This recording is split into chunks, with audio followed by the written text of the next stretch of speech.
Please welcome up Gaëtan Gachet, VP of Sales at Algolia. Thank you, Leah. Wow, that's pretty cool.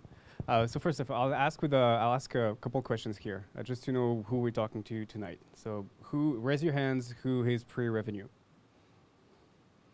Okay, everybody's making money then. Cool. All right, one, good. Okay. Okay. Okay, good. Yeah. We've all been through that, okay, so it's fine. Who is between 0 and 1? 1 million. 1 million ARR. Okay. Between 1 and 10. Cool. And post 10. Nice. Cool. Good crowd. So that's basically the way I'm gonna talk to you guys, walking through the different stages of our growth. But maybe we can start with like when I joined.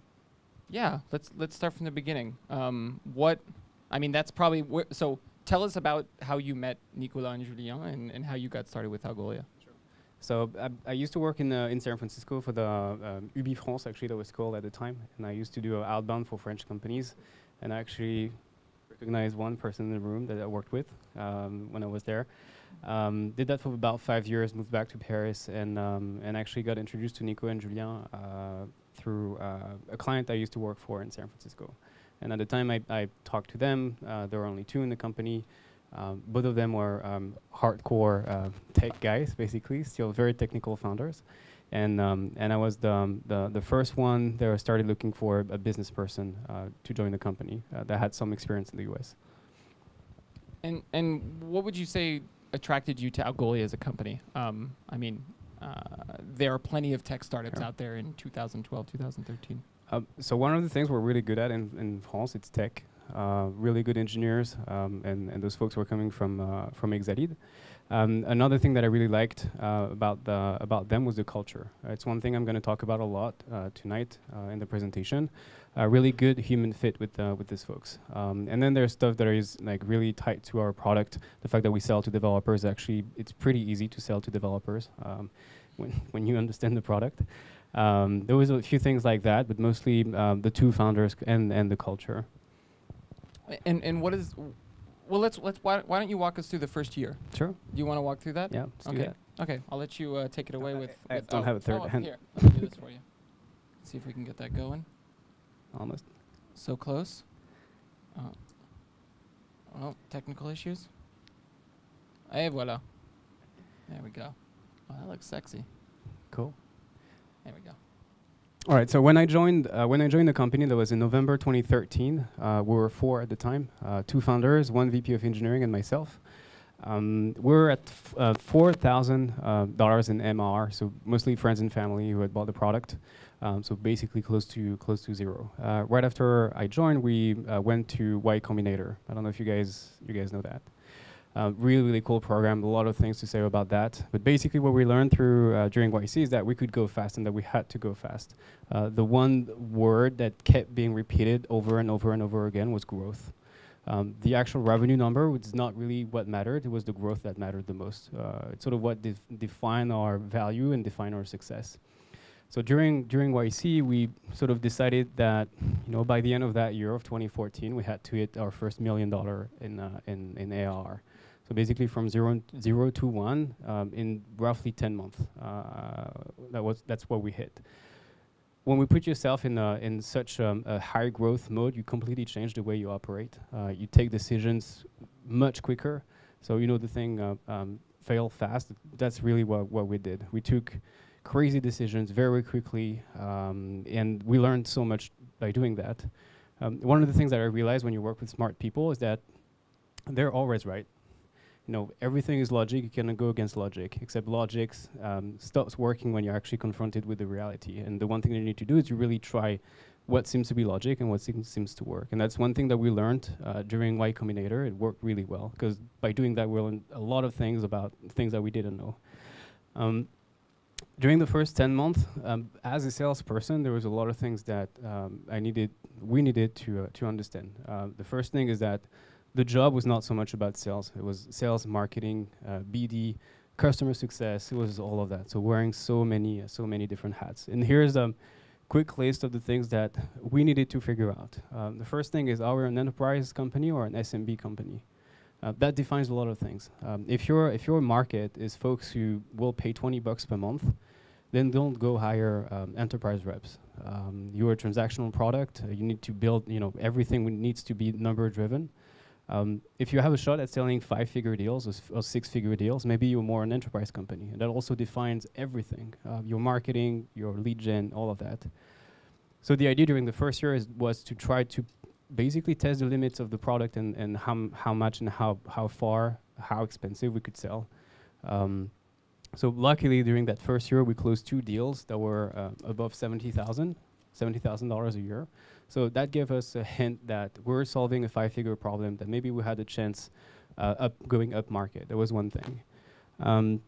The other thing is, should we focus on the vertical? Should we choose to go after a specific use case, specific vertical? In our case, I don't think it was a choice at the time, but it sort of happened naturally. We didn't choose. We let people choose us. So the community came organically to us. We started seeing e-commerce use cases come talk to us, media use cases a little bit, but we didn't force ourselves into something. We sort of let things happen organically. Do we start local or international? That's one thing. That's one of the reasons why I joined the company, actually.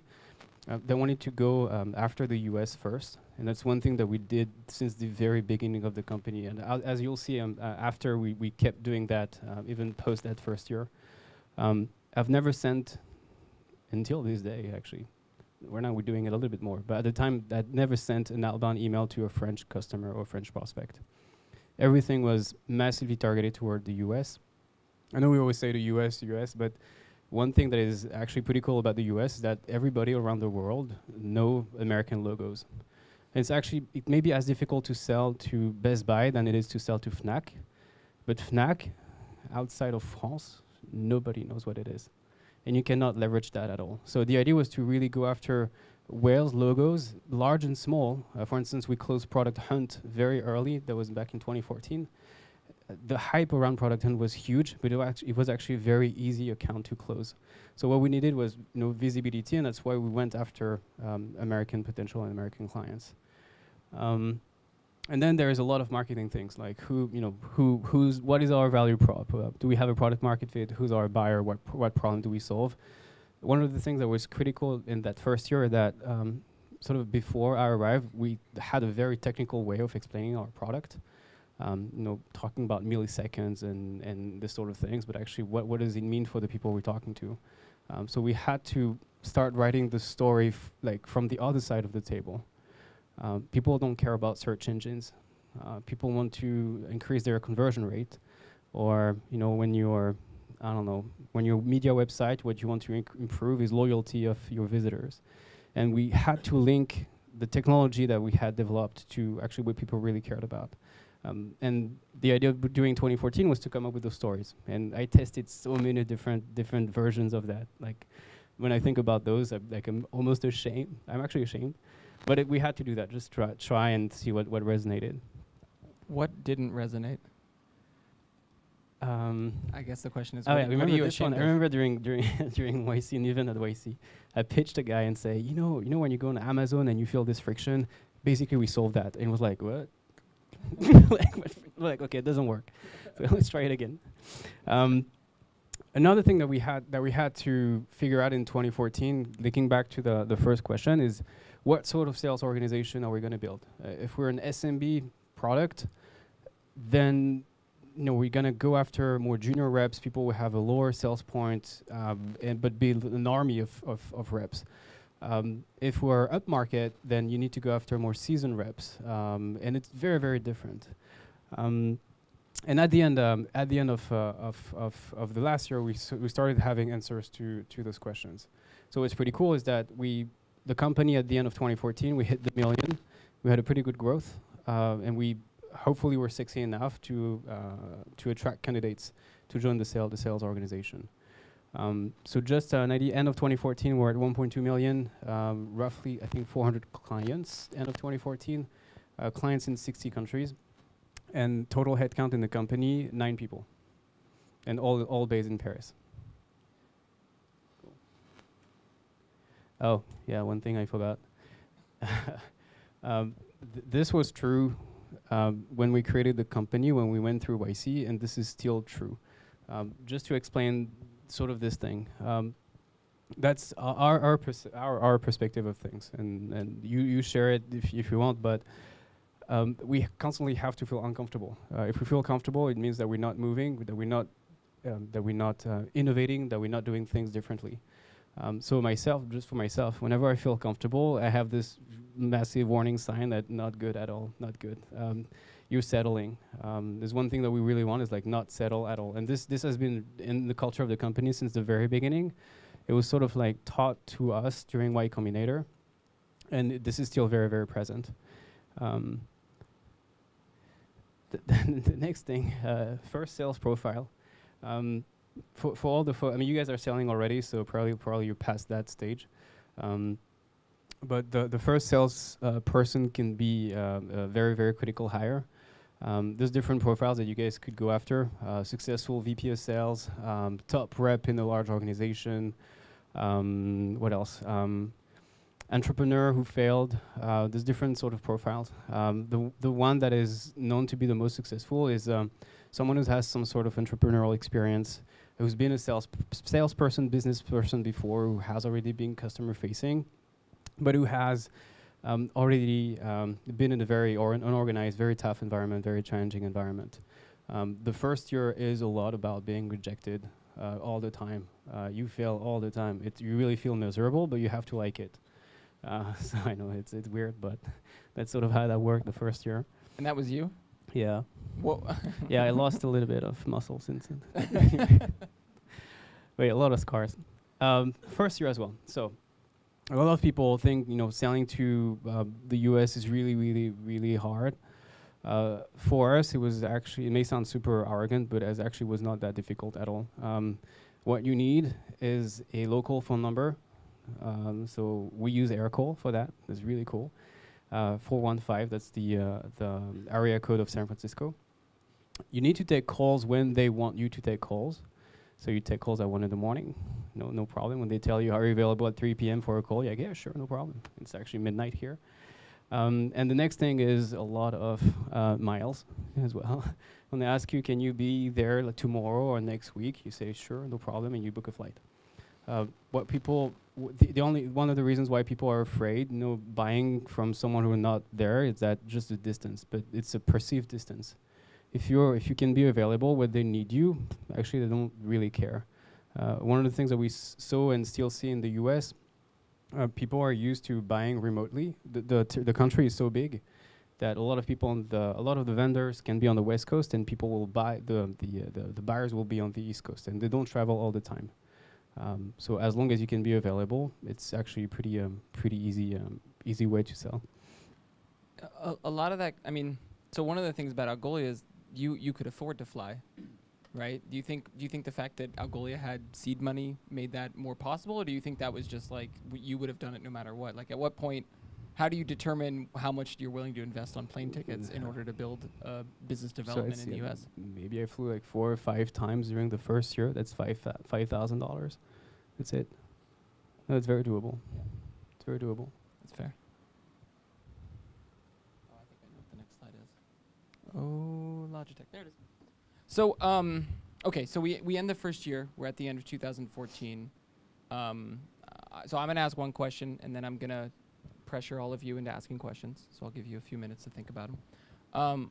At what point, a lot of that 0 to 1 is about proving that it's possible. At what point do you feel like you switched from I need to prove it's possible to I think this is possible? When you close your first 5-figure deal with a company that you don't know, they don't know you, you go through a legal process, you go through procurement. It was the first hint that, we may have a shot. There's a shot here. Because it's not friends and family anymore. It's real money they're putting on the table. You actually solve a real problem. You're not the cool thing. You actually do something that is impactful. Do you remember who that customer was? Yeah. Are they still a customer today? Yeah. Are they under NDA? I don't know. I don't know if I can say it. Oh, good. What's it? I mean, what's it like going through like procurement for the first time? Like, I remember That's just feeling like that's brutal. Yeah. One thing I didn't mention, it's the first time I do this. Like our founders, same thing. So there was a lot of learning curve was so steep. When you go through procurement the first time, you get eaten like really, really aggressively.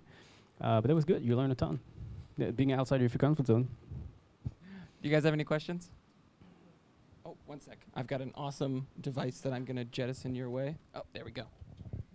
You got it? Go for it. But you have to hurl it. So I'm gonna introduce you guys to what we call the catch box. We use this every single week when we have questions, and it's basically a microphone in a giant padded box. It's amazing. You heard the question again? This sir right here. Okay. Hurl it. Sorry. Thanks. So everyone can hear me now? Yes. Okay. So in the first year, how much did you oversold your product? I'm sure, I guess, it wasn't finished, or some features were not clear enough. How did you make do with that? You don't oversell your product. Yeah, but if it's not ready and you want to see No, people, it just was to have it was. feedback, So for that's one of the things where I've been, and the sales team has been very lucky at Algolia. We have a product that works. No, but it's funny, but actually it's not funny. I used to sell product that didn't work. I know that I can stand behind the product like with no doubt. No, like never just a piece of advice: never oversell, especially to your first clients, because these folks who will sign the first 5-figure deals, they take a lot of risks when they bet on you. Especially large organizations are super risk averse. And before, how did you get just feedback on your product, on maybe ideas? Our engineers are the people who do support today. So we've always have like a support line or support email, and that's how we get it. So actually we don't have a specific support team today. It's the people who build the product that handle support. So like the line from feedback to product is direct. Other questions? Hello. When did you feel the importance of sales operation? Did you had the question of should I go with Pipedrive first and then go to Salesforce? Should I go with Close.io? And how did you sort all these important things out? Thank you for asking that. So tooling, and specifically Salesforce. So we started, I think we were talking about it with Guillaume earlier. I actually started using Close.io, and then I was limited in terms of features. So I moved to Relate IQ. I don't know if you guys know that. It's called Salesforce IQ now. That was pretty cool. Their pitch was like, you guys don't need Salesforce. It's too complex for you. Yeah, of course, that's cool. It's nice. The drag and drops and like buttons everywhere. It's really nice. But you hit a wall, and then you move to Salesforce. So if I have a piece of advice, you guys, and I'm going to get commission from Salesforce, but you guys should really use Salesforce as early as possible for multiple reasons. One is that today you don't know what you're going to need a year from now, but they do. So we've never actually hit a wall using Salesforce. And second, when I interviewed people in the US, salespeople, and sales leaders and all that, one of the questions during their questions during the interview process is, what CRM are you using? And if you don't say it's Salesforce, you're losing points. And the need for sales operation, I guess I kept feeling it. I felt it very early, but didn't realize that I needed it. Again, I'm a first timer here. So we had our first sales operation person join the company January of this year, post 10 million. Way too late, though. Way, way too late. What would be the good threshold? For me, I think I could have done it myself until maybe 4 or 5 million. Yeah. One last question. Yeah, go for it. When you have a sales meeting with a company, are you talking to the CTO because it's like a technical implementation, or are you talking to the business guy because like you provide a value to the end user of the application, or do you talk to both? Mm-hmm. Yeah, how do you manage that? Cool. So our product is an API. So pretty technical product. The people who use us are developers. So talk to developers, product people, CTOs. We don't really talk to the line of business. And from a pure sales perspective, that was a big challenge as well, because we had to train. I'm a trained engineer, so I understand the concepts of the product. But when you hire salespeople, you have to train them as well on the product. And the thing is that we're not selling IBM or Oracle, where it's really seasoned salespeople who have 20 years of technical knowledge, background. Our product, like some of our deals are 5,000, 10,000, so you actually hire more junior people, but you have to onboard them very quickly on the product because it's pretty technical. And when we sell an SMB deal, like a few thousand, our folks are like right in front and talking to a developer, and the developer will ask technical questions. We've chosen historically not to have sales engineers. We still don't have sales engineers, and that's just decision I took. I feel like, and I'm completely biased. I feel like if salespeople don't understand what they're talking about, I just hate that basically. I hate being bullshitted, and I think the folks that we sell to would hate that as well. So I need to see that my folks understand what they're talking about. So far we managed to do that, so pretty proud of that. But yeah, we talk to technical folks. That's one of the challenges, scaling a sales organization for a very technical product. Yeah. Awesome. Okay. Yes, behind you and then you, and I will get to the right side. Thanks for asking all those questions, folks. That's cool. Hi, thanks. So today, how many are you in the company, and what's the part of sales-oriented people compared to the engineers? Mm-hmm. So I think we're 140 total hired. Yeah. Something like that. And on my team, 41 people today.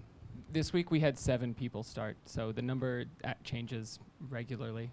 I think there's how many people started this week at Algolia who are here right now? 1, 2, 3. Yeah, so a few of them are here. So the number changes pretty regular. One last question. Sorry, up front.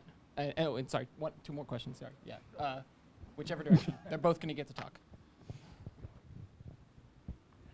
Actually, sorry, I have 2 questions.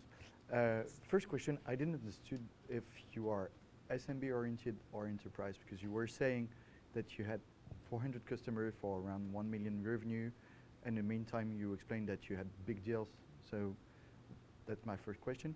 And second question is related to what you've answered previously. You were saying that you wanted to sell value, but in the meantime, you were selling to technical people. So how do you deal with this challenge to sell value to people which are really more receptive to tech elements? Yeah. Well, heavy. Those are actually really good questions. The first one, not solved yet. We're still selling to folks who will pay us $30 per month, and folks who are paying us $60,000 a month. The API world is a weird world. It's really, really tricky because you can sell really large deals and very, very small deals. And what's even trickier is usually, even with the large deals, the initial conversation happens with a developer. So you need to have a really large audience. You need to be very, very focused on the long tail in the developer community. So you need to have something for them. But there are also the folks who will help you move up in the food chain in larger organizations. So my perspective is that it's a very new sales environment. It's also new for guys like Twilio. I was talking to the VP of marketing of Twilio a couple of weeks ago, and they have the exact same issue. Going after everybody is really hard. A lot of companies have to choose and chose. We haven't chosen yet because we feel we still have to go and to respect and to really harvest the developer community to feed our enterprise engine. Second question was value. The product in itself has value. So we're not AWS, we don't sell commodity.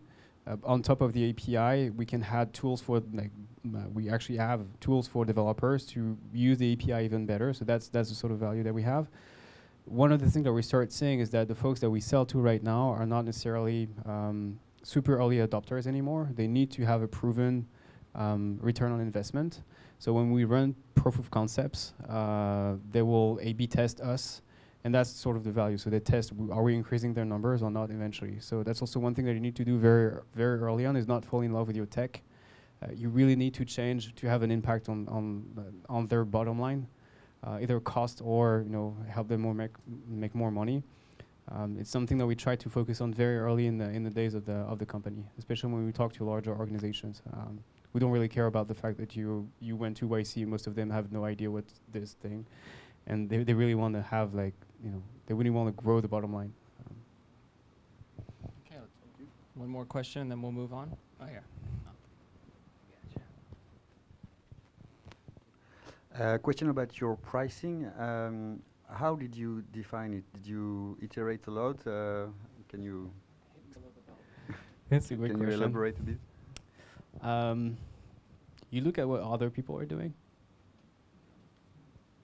When you look at the price, for instance, when you think about Close.io and those folks, they all compare the pricing is a bit below than Salesforce. In the API world, you tend to do the same thing because when developer buy developer tools, the price tag has to be somehow similar and they have to buy the same way. At the time, originally we had on the market there were folks who had a $19 plan, $49 plan, and we just put it this way. As long as your margin is fine, that's how we tested it. And then you iterate. If you want to move up market, you also have to have a higher tier in your pricing. But you have to justify this higher tier by additional value, additional features. But it's a constant iteration. Okay, shall we move on to year 2? Okay. So actually, that's year 2 and 3. From 1 to 10. So that was super interesting. So we started. That's when we actually built the first sales team. 2015 and 2016, we scaled that initial sales team. The first salespeople are really, really critical. The first 3 salespeople that we hired, one of them is in the room. It's Guillaume over there.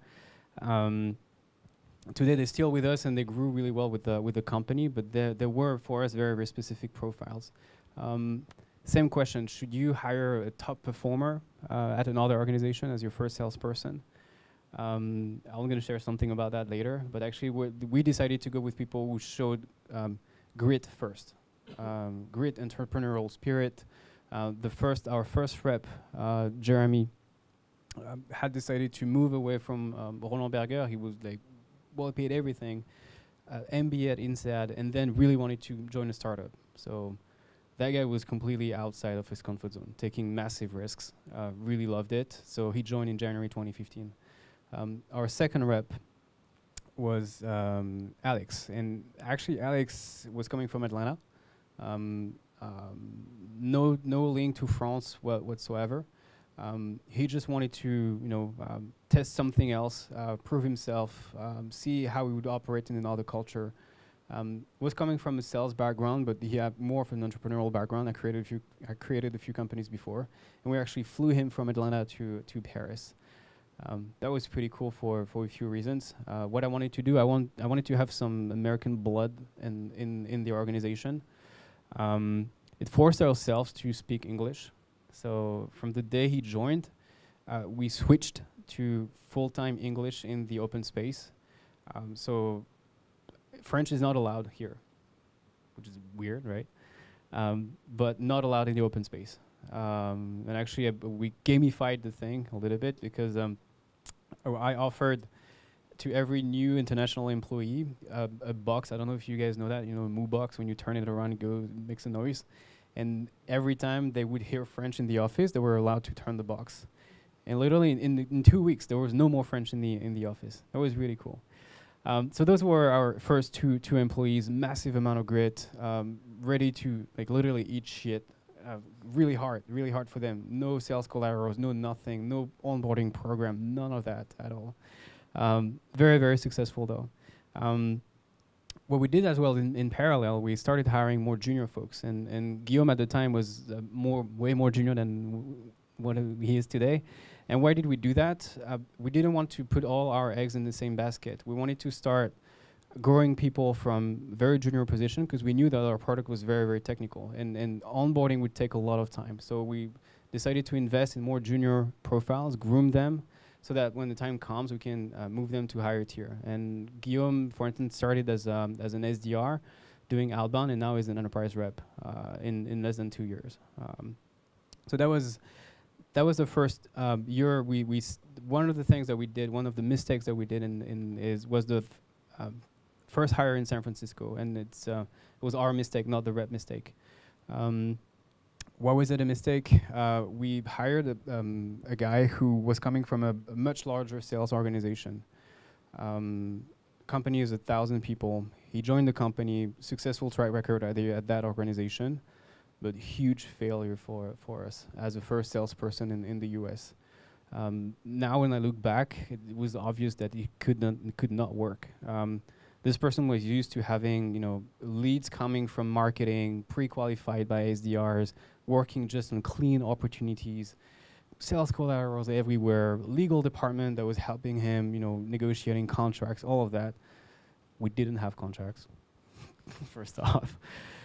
Then when you had to negotiate those, it was really hard. No collaterals. He had to put him together by himself, the collaterals, plus he was by himself in San Francisco.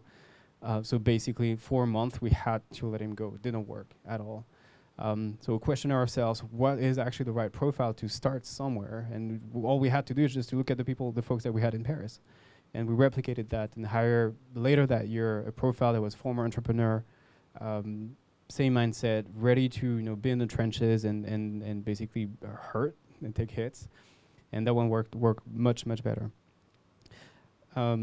So that was 2015. So we ended 2015 at roughly 5 million.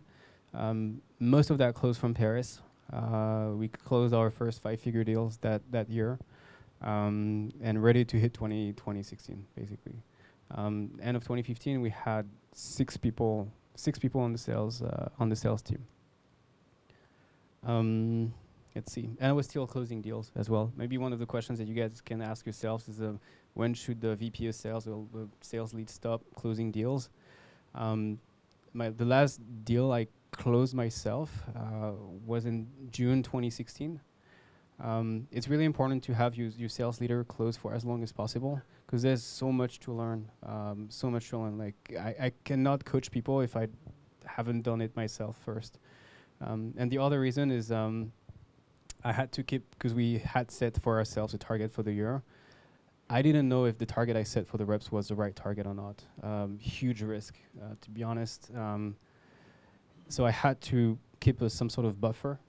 I had my own quota that I didn't put in the numbers, but that would allow me to compensate if reps would not close their number. So that was 2015. 2016 was about scaling the US. So end of 2015, we had our CEO had moved to the US, had 1 rep in the US, and over 2016 hired 6 other people in San Francisco, and only 3 in Paris on the sales org. So US and scaling the US team was really the top priority of last year. Hiring in the US, that's super interesting. So much learning. I don't know if you guys have ever hired folks in the US, but the first ones you talk to are so impressive. They've really literally saved the world by themselves multiple times. You're like, shit, wow, they're really, really impressive. And then you talk to more and like, oh my God, they have the same story, all of them. Weird. And there's a huge learning curve when you talk to and when you interact with a different culture. American folks are really, really, really good. Really good. But you have to be able to read between the lines and to test the right things. So it took a while to filter the noise out. The other thing is how do you find people? So do you go through agencies? We tried agencies, didn't really work. We had internal recruiters that worked much better for that. But yeah, hiring in the US is interesting. What's the right comp plan in San Francisco? So I'm going to share with you some numbers for those who are looking at hiring folks over there. SDR comes in at anywhere between 60 and 80,000 per year. And SDR, there are folks who qualify either the inbound that people sign up on your website. They don't close deals, or they do outbound and create opportunities for reps. An SMB rep, so someone who is a first-time closer, will come in at around 110, 120 on target. A mid-market rep, so folks who have roughly 3 years of experience, will be between 160 and 200. The number that, roughly the number that you guys should keep in mind is you pay in commission around between 8 and 10% of the quota. So if the quota is 1 million, the comp can go from 160 to 200. And I know companies that pay 240 for 1 million. The competition is just insane in the Bay Area. And an enterprise rep will come in at minimum 240. So 120, 120.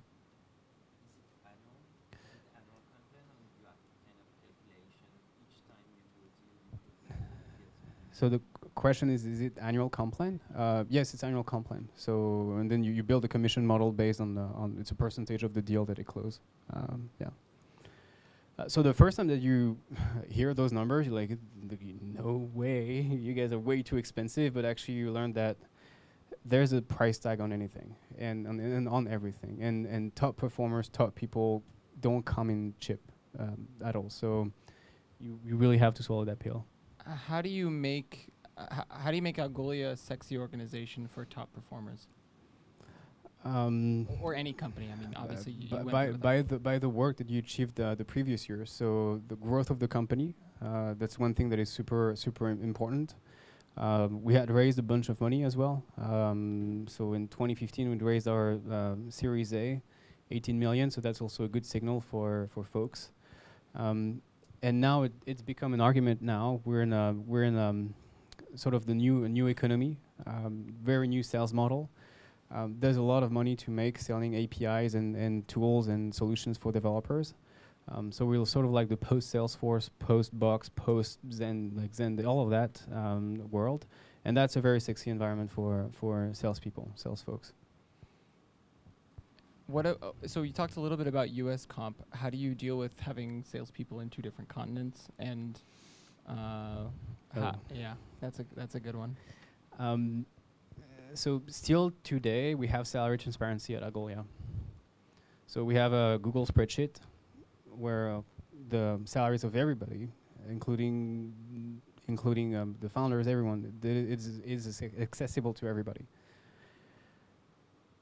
It's very tough when you're a French rep and you're paid half, like on paper, half of what the US rep is paid. But just suck it up. That's it. That's the reality. People know it anyway. What matters is, the cost of life, competition, local competition. And I think one of the things that I think we're proud of is that the people that we have on the team now, I feel like are very mature when it comes to all these topics. That's just the reality. That's the way things are. That's it. So what? Well, I'll ask it anyway. So as you grow up in a sales team, you end up having to create some sort of infrastructure, right? I mean, in the beginning, it's you, a couple US reps, a couple FR reps. At what point do you decide to start putting in structure, and how do you deal with, say, taking your top salesperson and taking them off the table because they moved to management? So that really happened in 2016. So from basically 5, 4, and 10 million. We started, the initial reps were folks who could sell everything, but also large deals. And then as we grew, we started populating the team with more junior reps. And then the next step was to create the support organization around those reps. So the folks who close only close. And you have folks who will manage all the inbound that we have on the website, because as we grew, we had a lot more and more signups. And basically the time that the closers would spend on these tasks was not the best use of their time, if you will. So that's when we started, end of 2016, we started adding inbound SDRs who would just do inbound. We started scaling an outbound team as well, focused on the enterprise segment. And we added an upper tier as well, enterprise tier. So we started saying that we had some traction in the enterprise world. So what we took a big, again, like getting outside of our comfort zone. We took our first rep, Jeremy, who at the time was top closer with him and Alex, and asked him just to build the enterprise tier.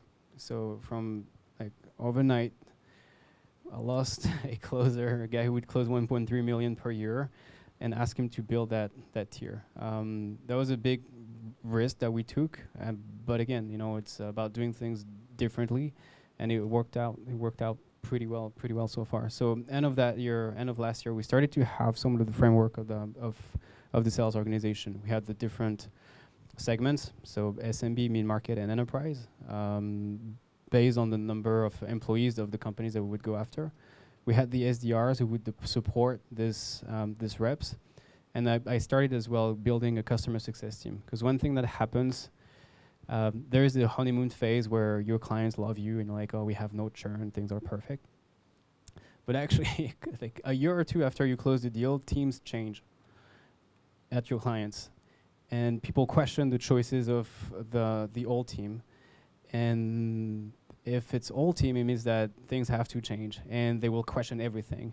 And we started seeing, a couple of deals that were swinging and like risk of losing some of those early clients, especially the larger ones. So that's when we started building a customer success team in San Francisco. So we had the embryos of all the parts of the organization end of last year. Last year, when I said it was all about the US, I actually spent about half of my time in the US last year. Really focused on that, hiring the folks and preparing the field for local leadership as well. At the end of last year, I was managing directly 15 people in Paris and San Francisco, so spreading super thin, and I had to hire a local leadership over there. That took a while, but we also had to prepare the company to be sexy enough to attract the right people. Shall we jump into? Actually, before we do that, let's take another round of questions, because I probably missed some people. Do you guys have any questions about 1 to 10, or about anything else that's come up? Yeah, let's get that box. Oh, it's over. Will someone in Algolia chuck that box over? Thank you, Aurora.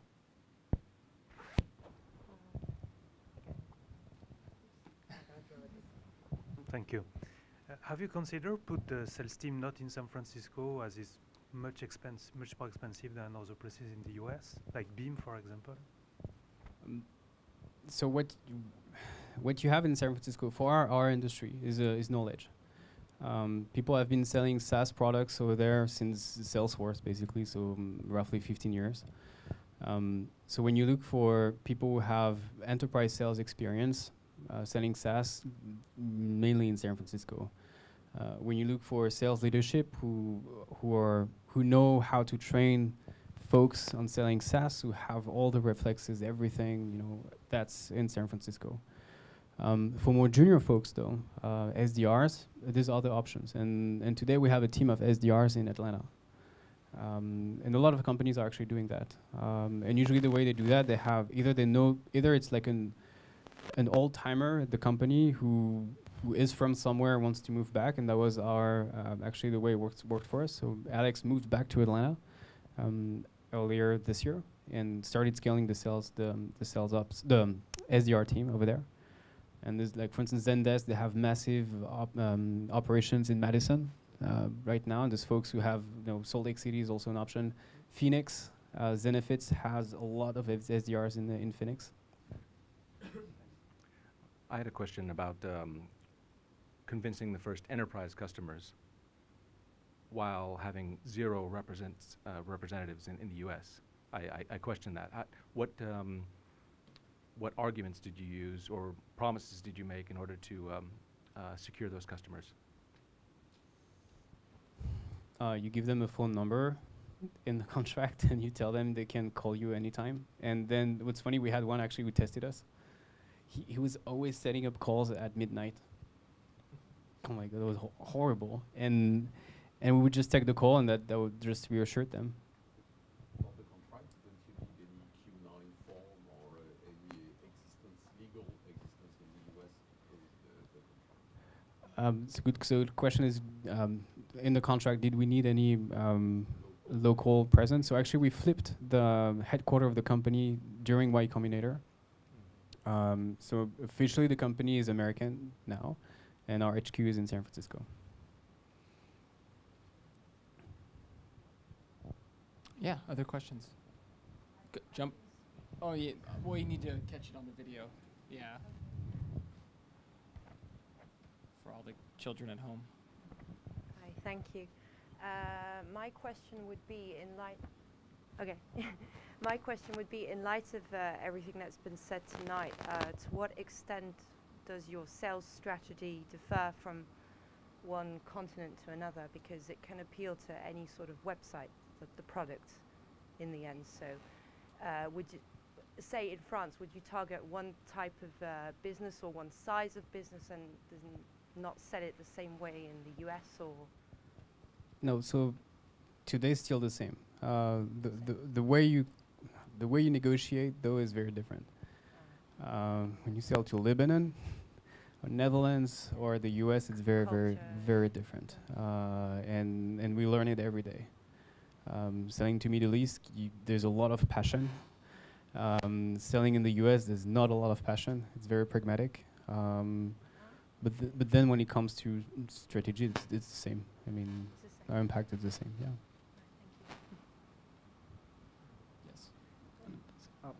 Sorry, yeah, I've got a question. As you are addressing small and large business, and we can see some of your pricing on your website. Do you have any difficulties to prevent large companies to go to the cheapest offer? Like we will try this for 1 year, and maybe after we'll go for your enterprise offer. Yes. How do you respond to that? The answer is yes, and we, since the beginning of this year, so the pricing that we had up until a month ago, the way it was structured was designed in 2013. And we had a model that was very capacity based, similar to AWS selling infrastructure, and that was an issue because we had really large clients who would go on the lowest tier. That's a big problem because you leave money on the table. You actually bring them a ton of value, but they pay you just really small portion of that. So what we did, and the last iteration of the pricing is again like not even a month old yet. We tried to repackage our product and our pricing so that we would have a tier that would really talk to the developers. Very tech, pay as you go based on how much you use it. So very similar to a GCP or AWS approach or Twilio approach, and have a tier that is very different and where we add features that have value for the larger clients and features that people will be able to pay for it. Cannot tell you if it's working yet. Okay, it's still pretty early, but you're right to say that because one of the issues that we had is that our pricing was not necessarily linked or very well aligned with the way we organize our sales team. So for instance, our enterprise folks would sell to large organizations, but the large organization would only need $2,000 worth of your product. Really, really tough. One last question in the back, yeah. Yeah, I was thinking, the European market and American market is very different in terms of the, let's say, digital environment. How much did you encounter a difference in the term of internalizing the IT process in the companies in the US and in Europe, where in Europe most of the companies are still in the process of changing to this, let's say, new era, to use the marketing term? It seems like, you folks tell me if I'm wrong, but it seems like in the US things are much more internalized than in Europe. The thing is that the people that we go after, there's so many of them. It's basically every website on the planet. We still have enough room in Europe not to be bothered by the Accentures and those folks basically. So still to date, we're playing the same model in Europe than we're playing in the US. When do you think that's going to change? No idea. Like literally, I don't know. Maybe I should think about it. Yeah. Okay. Why don't we? Maybe there's a few more questions, but why don't we move on? Yeah. One more. Okay. One more. Whoa. You mentioned inbound, outbound. How do you work with marketing, and how did you, scale up inbound to outbound?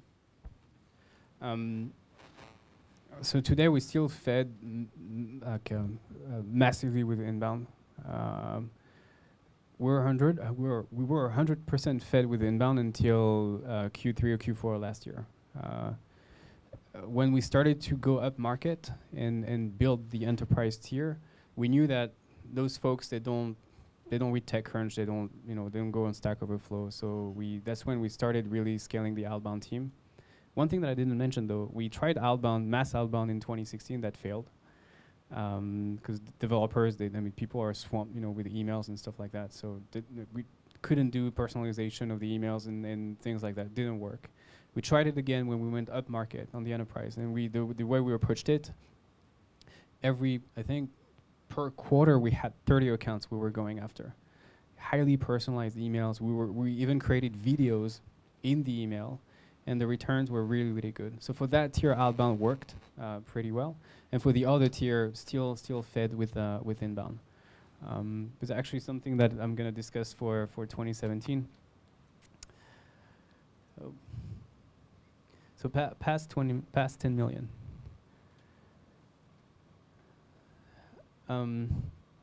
So 10 million was basically end of last year.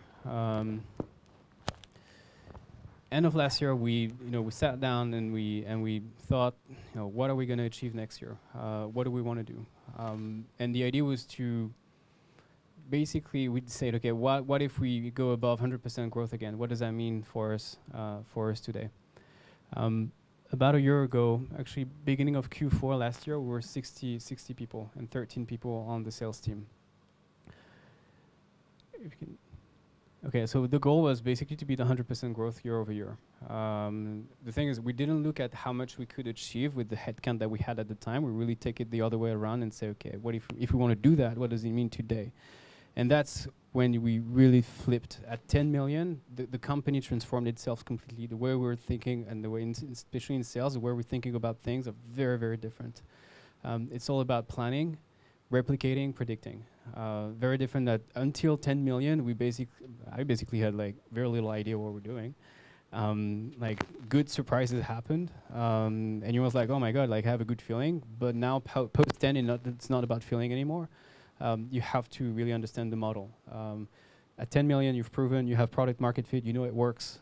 You know the company is going to be successful. The question is how successful and how fast. So really, it's like reverse engineer what worked, understand it, and scale on top of it, build on top of it.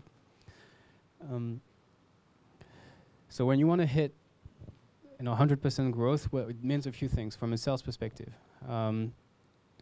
The first thing that it means is that you may outgrow your organic lead gen capacity. And going back to your question, maybe marketing cannot keep up with your needs, and that's what a lot of companies actually face when things start working. Like, oh, we're going to hire an army of salespeople. Things smell good. Actually, you piece of advice: always plan for shit to hit the fan. Like worst case scenario all the time. So worst case scenario when you grow a sales team is that you cannot feed your reps, because it kills morale, it kills everything. And if reps don't hit the number, they don't make the money and they leave. So you have top of the funnel is really the top priority as a sales leader when you grow a sales team very aggressively. So what does it mean? You have to differentiate pipeline sources. So not rely only on marketing. So maybe you should start doing some outbound. So we started doing it for enterprise. Maybe we should start do it for mid-market as well. There's also all the sources of outbound. Customer success. What do you do with your existing base of clients? Should they use more of your product? Should you differentiate the product and see what sort of features you could add on top of it? And the last one is partners. Build a reseller program, co-selling program. Should you build an ISV program where you have integrations with other products? That can be also another source of pipeline. And the way we designed that end of last year, that was in October. Basically, I'm going to show you a spreadsheet after that. We knew how much we had to hit in terms of number, and then based on this, we build the pipeline that we need to create every quarter. And then you say, we'll need X from marketing, Y from outbound. You sum the two, and you are at 150% of what you need. I took buffers everywhere because I knew that not everything would work for sure. What if outbound doesn't work? I still have marketing to cover my ass, basically. This sort of thing is really like there is like securities everywhere in the model. Because trust me, it won't work as the model for sure. Another option to make sure that you're gonna hit 100% growth is increase the size of the deals. So going up market, what does that mean? A few things. Profile of the reps that you hire. You need like heavy hitters, people who have more experience. It means that the product needs to be enterprise ready as well. And one of the things that, for instance, we realized that we had to be SOC 2. I don't know if you guys know what it is. It's sort of a security,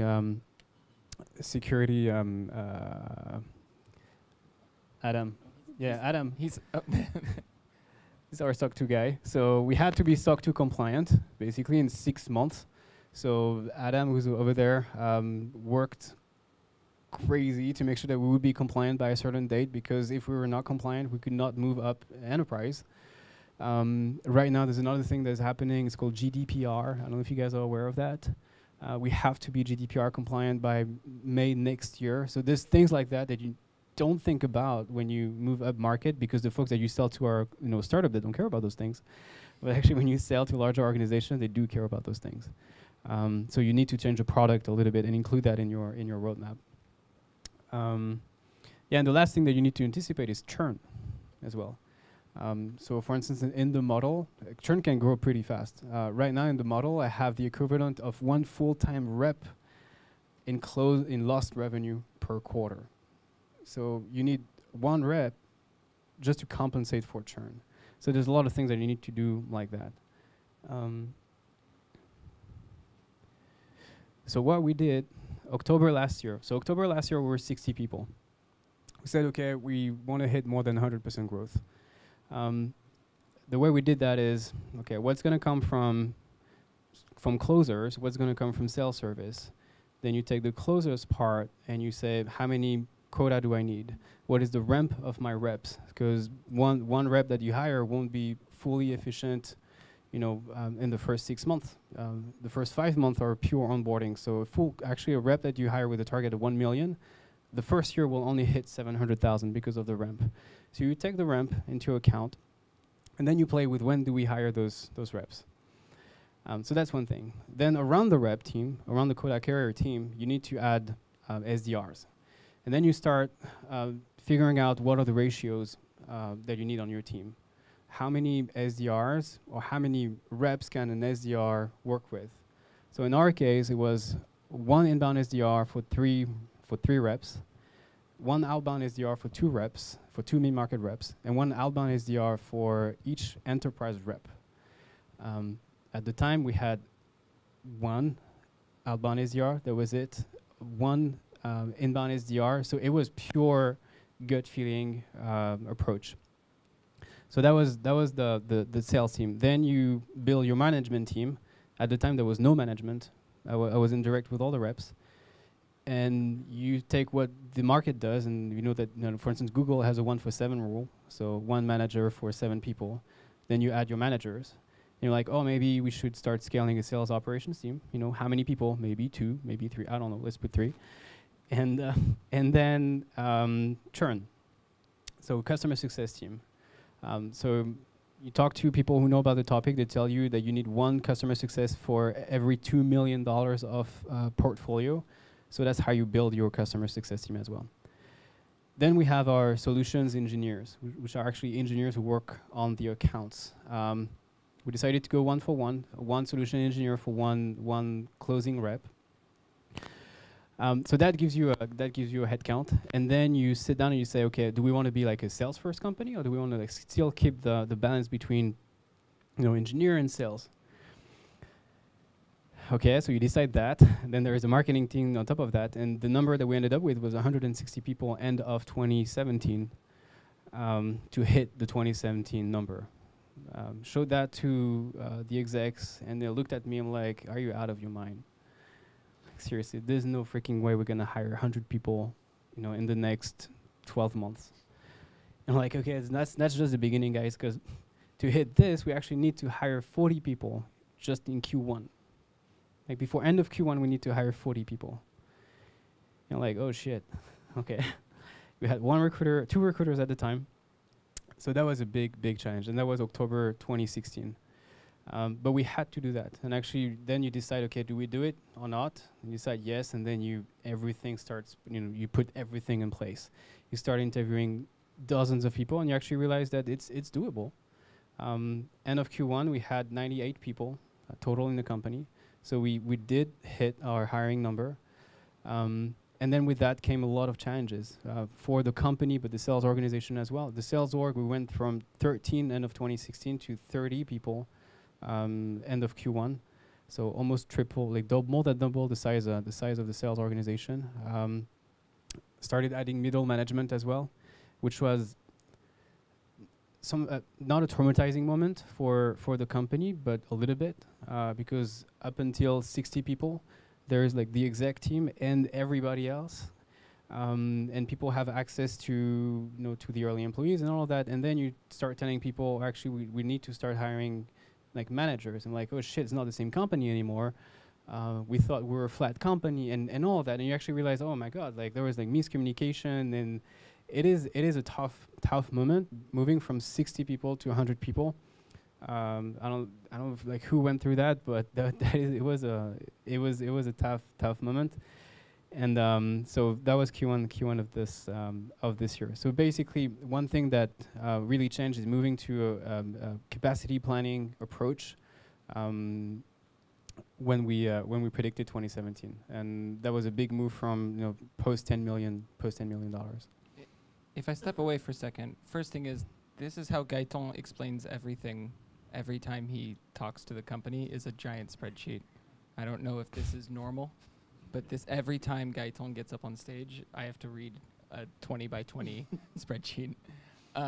But the thing I want to ask about is, at the end of Q1, we did hire like 40 people, and we got to a point where we had more people who had been in the company less than 6 months than more than 6 months. Yeah. How does that, even outside of growing a sales organization, how does that impact your role as VP sales, especially as the VP in charge of the most people who had been brought on? How does that, from a culture perspective, like what does that change about the company, and what was that like? For the sales organization, it's pretty brutal, because for the people who've been here for a couple of years, they used to be in a very entrepreneurial environment, and then they start seeing that you're actually structuring things, and that they feel like they have a lower impact on their organization. So you have to keep the entrepreneurial spirit in the sales organization, but your job as VP of Sales is to move this organization from its infancy and to help it grow up. It's still the same person, still the same culture, but you have to grow up. You have to move forward, and it's hard to move like the initial world and the initial environment to the new stage. And how you do that is by bringing on external people who've seen it before, who've seen it somewhere else, but you have to make sure that they have the right culture, and they will be able to plug on the existing organization and help it move to the next stage. And I was lucky enough to hire Will in the US, coming from Xpanel, and a few other folks like that who plugged very, very well to the team at the time and really helped us grow. So for us, it was smooth. It could have been smoother, but it was pretty smooth. But that's something that is really, really, really tough. Let's talk a little bit about how you hire. You've talked a little bit about culture, but I've sat down and watched you hire before, and I think you're the most, like, in the interview process, the most meticulously organized person when it comes to what you expect to get out of a 30-minute and 60-minute interview. So when you bring a candidate on site and you've got 60 minutes with them, or when you're doing a second call, what is going through your mind? So one thing that we do for our sales hiring process and the hiring process in general at Algolia is pretty tough. One thing that we won't compromise on is culture, because people and skill set, you can teach them, they can grow, but like personalities and culture, those things really rarely change. So there's one thing that's really, really core, and we said no to really top talents, especially in San Francisco, and it was really tough because it was at a moment where we really needed those folks, and we decided to say no because we had red flags from the team who said not a good culture fit, and we did say no, although on paper they were perfect. So culture is really something that is really, really, really important. Then for the sales org, one thing that we do is, it's actually one thing that we did in the US, just to fix this thing where I guess where I was telling you that, you know, the American folks are really good at pitching themselves. During the on-site, so when we have people, we have a few interviews and then we have people come on site, we organize a mock-up meeting where we tell them, hey, you're going to pitch Algolia to Gap, and we're Gap, and you're going to pitch it before the entire company. That tests people really, really hard. So, and the first one who went through that is Clément over there. And that was really, really tough. So actually you test people in real situation, completely outside of the comfort zone, pitching a product they don't know in front of a company who are super knowledgeable about the product, and they're pitching it in front of engineers. That's how we filtered out a lot of candidates who on paper were really, really good.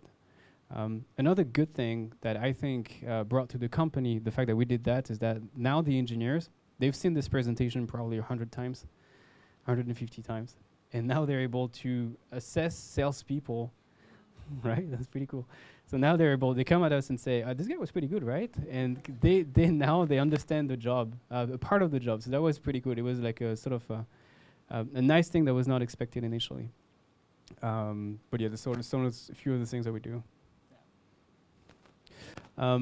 Now, where are we now? So I was talking about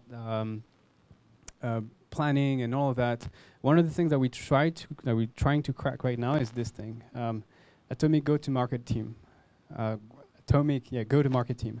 So what we need right now on our team is basically how many units of each do we need to hit a certain dollar number. So how much pipeline coming from marketing? How many SDRs do we need to hit $1 million? How many AEs to hit $1 million? CS and upsell. And basically, that's what we believe. Once we crack that model, we know that we can replicate this. So basically, really understanding, and I feel like a lot of companies are going through that. Once you know that you have go-to-market fit, product market fit, sorry, and things start to work out really well, and you want to scale, is how do you scale it, and what do you scale? You actually scale this unit. So right now we're going through that, crunching a lot of data. One of the things that we could and should have done earlier is hire a data team, crunching all the numbers. We have a lot of knowledge right now that we don't use. We've been pretty late on doing that, but basically it's all about cracking this thing. There's a book that we recommend. I don't know if you guys know that, Predictable Revenue. It's pretty interesting. Talks a bit about that. So yeah, so just a few numbers from 15 to 30 in 1 quarter, and at the company level, 66 to 100 in 1 quarter in 2017. I think I covered most of that. Yeah, one of the things that we did, in 2017 is grow a sales operations team. Way too late, probably, just to answer your question. Because as you grow, there's so many processes and so much knowledge that needs to be written, and playbooks and all that. And even when we created the company, we're all against playbooks, and we have to do things differently, and like hate playbooks and processes and those things. But actually realize that as long as processes don't go against the business or go against shipping or logic, they're actually pretty good. So I think we grew from that.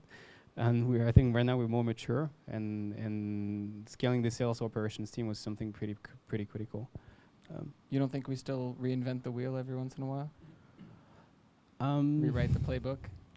Throw the playbook out? You do. It's good to question things that are coming from outside, because it helps you understand how people thought about those things. And it's more the thought process that is interesting, and the learning than the actual end results. Even if you end up with the same conclusion, just the exercise of going through that is super helpful. A few books that I like, so I don't know if you guys know some of them or would like to read some of them.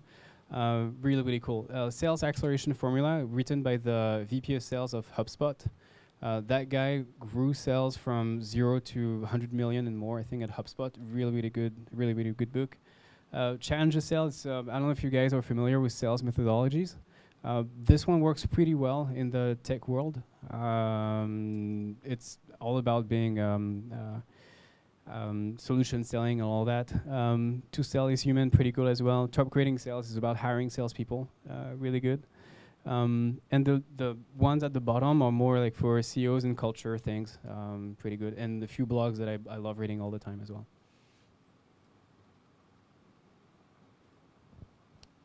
Okay, that was a lot of information. Why don't we do one last round of questions, and then we'll get to the fun part of the evening. So, do we have any questions on where we're at, where we're headed, the last year? Yes. Thank you, Aurora. Some sales experts are saying that customer-centric selling should be basis of compensation. So basically not using targets as compensation for sales, but using CSM targets for compensation. Do you think about that for the future? Yes, it's good on paper, but in theory, when you want to hire reps, especially in the US, there's just one model right now. I know some companies, for instance, Stripe, I know they're not paying, like in Europe, they're not paying commissions. It's flat salary. I think commission doesn't go against the commission doesn't go against the customer. I mean, I feel like right now we're not overselling the product, and reps are not selling stuff that people would not need. One way to fix it though is clawback. If you want to, I'm sorry, sales folks. If you want to make sure that people are not selling crap, you claw back the commission if people churn. Yeah, that's brutal, but that works. It's actually pretty typical in the industry. Yes. Over the course of growing to 10 million, did you see the compensation models change from the very beginning to where you guys are now? And if yes, how did they change? So mine, I didn't have commission at the beginning. I was full base. I started being on the commission plan in January this year. For folks who take a lot of risks, you don't want their mind to be. You don't want not only are they taking risks, but if you put a commission thing on something you have no idea whether or not you can hit it, it's pretty tough. For the reps in 2015 when they joined, I was pretty sure they could hit the number because I hit it myself the year before, and they overachieved. So if I can somehow prove the model, I'm comfortable putting implementing the model for the next folks. For the SMB team, yeah, it changed. Initially, we had a team-based commission. Why did we do that? There was massive discrepancy in the leads that they would get, each one. So 1 month, a rep could get a lot of crap and not hit the number, and the other rep sitting next to him and next to her would get good quality leads and like overachieve. So to cancel sort of that model, we went with team commission. And the other thing that the other reason why we did team commission is we needed knowledge sharing on the team. These folks were new on the team, and I needed the old ones to train the new ones. So you will make your number only if new folks ramp up really quickly, and that created a really good environment and a really good energy on the team. Now we moved away from that because now it's way more predictable. So there's no more team commission on the model on that team, but it's some of the examples of the things that we changed. Cool, thanks. Other questions? Yeah, you can throw it to me. Yeah. I don't want to take out the projector. It's okay, we're moving in 5 weeks. Thanks again. Can you disclose your churn rate, and if so, how do you compensate for that in terms of sales? I don't think I can disclose the churn rate. It's pretty good. It's getting better. Okay. How we compensate? I mean, it's in the model. It's you always have churn. So, for instance, if I have my target is a net number. So I own the net number. So close one and I have the churn as well on top of it. So in the target I give to my directors, when I sum all the targets, it goes above the net target of the company because I have to anticipate for churn. So basically, if your target is $1 million net and you know that you're going to have 200,000 of churn, my target in terms of closing is 1.2, so that I hit the one. Yeah.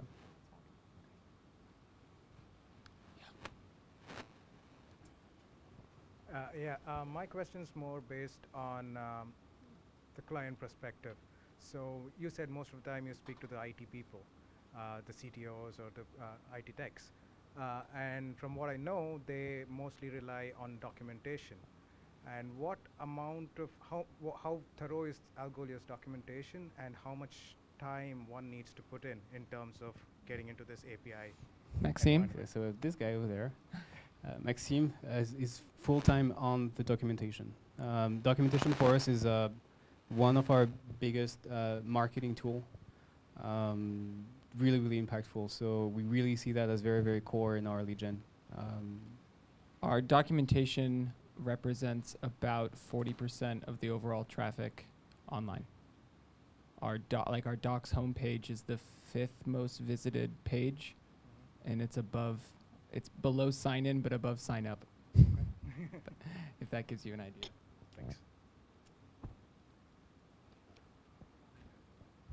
So you said that you were mainly focusing on inbound, right? How did you get those leads? Which tool did you use? Like Intercom, Drift? Did you use Clearbit? So for inbound? Yeah, for inbound. How we generate inbound? Yeah. No. I mean, how did you get the email of people coming from inbound? Did they sign up on the self-service? That's the fun fact. So when they sign up, they have to give their email just to create the account. Yeah.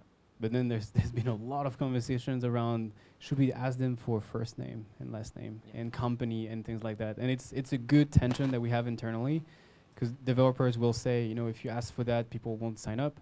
But salespeople will say, if we don't have that, it's a nightmare on Salesforce, because we have to dig and find the first name, last name. So I think right now we got the first name, last name, and company.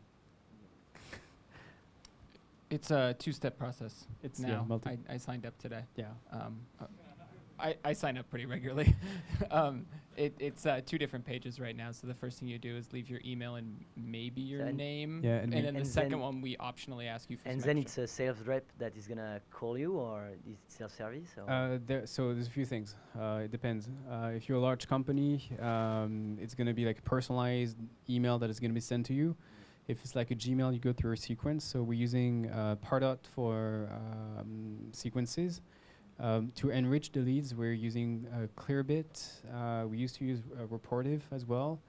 We use a lot of tools. I mean, actually, the guys over there know more than I do. We're using Matt Kudu as well to do lead scoring. If you guys want to know more about all the tools that we use, Clary as well. It's a tool that I'm testing right now for forecasting and pipeline management. Really, really good. So Salesforce, Clary, Looker for BI. For outbound, we're gonna start using Try Prospect, because it's hunters.io, right? They got shut down by LinkedIn. So to find emails of people, find emails of people that you want to target. There's a bunch of tools that we're using. There's a question back there. Someone want to? Yeah, thank you. Yeah, you briefly talked about partners and partnership programs. For that, I have 2 questions. Did you put in place a partnership program? And how much in the first time did you ride above, let's say, a partnership wave that you had with, I don't know, technologies that you had? So we started testing the water with partnership very recently. We just hired actually a director of alliances who's starting in a couple of weeks. I think my philosophy on that is I think you should sell first before asking other people to sell your product, for a few reasons. There's a lot of learning that happens when you sell yourself.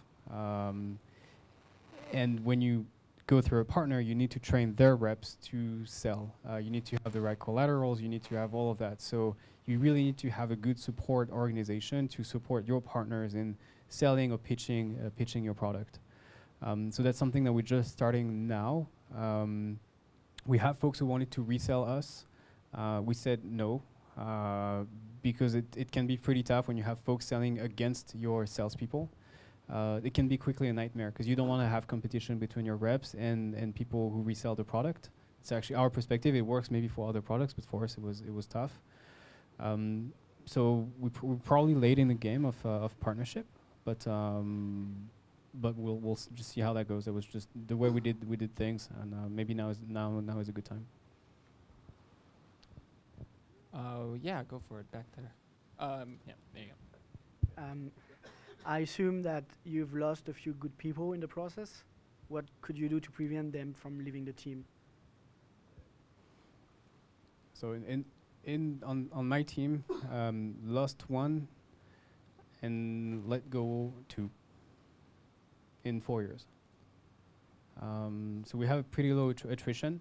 I think, again, that's my perspective of why people like this environment. It's a very challenging environment. It's really, really hard, but when people see that they can do things that they didn't think possible before, they get hooked to that feeling. So I hope that we've created an environment that allows that to happen. And I feel like as long as we do that, as long as people feel they can have an impact and that they're growing as people, they will stay in the company. So there's one thing that is really, really core to us is really keep this environment. So far our attrition has been pretty low. Yeah. If you want to dig deeper into that, there's about 40 Algolians who stayed after work to listen to their boss talk, who might be able to tell you why so few people leave the company. But one of the reasons might be because it's a pretty amazing environment to work in. Yeah, and one thing that I mentioned that already, but none of that would be possible without a KeyCast product. Everything starts with the product. You can have the best salespeople in the world. If they're selling something that doesn't solve a problem or doesn't work, the sales organization won't work. So there's a few engineers here tonight. Feel free really to talk to them. Also, ask them about how they feel about sales engineer relationship, because we're a pretty really technical company, and it can be a challenge to grow a sales organization in such an engineering driven environment. So yeah, there's again a few folks from the company here. Yeah, and just like thank you all for all of that. None of that would have been possible without you guys. And I don't know if are we done? I think it's getting to the point where if we don't feed these people, they're gonna riot. So let's give Gaëtan a big round of applause. Thank you very much.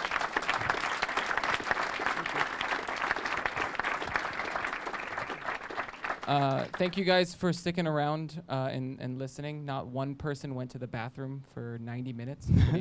Pretty impressed with that. We've got a bunch of food because we're hungry, and we brought enough for you because we're nice people. And we have, I would say, raise your hand if you're in sales at Algolia. How many people who are sticking around? We've got a good portion of the sales team that's here. If you want to ask questions that you don't want to ask Gaëtan, he intimidates me, so I understand that not everyone in the room wants to ask questions. They're here. Feel free to stick around. We've got more drinks and food. Thank you guys for coming out. I hope you guys had a really good time. Thank you very much. Thank you.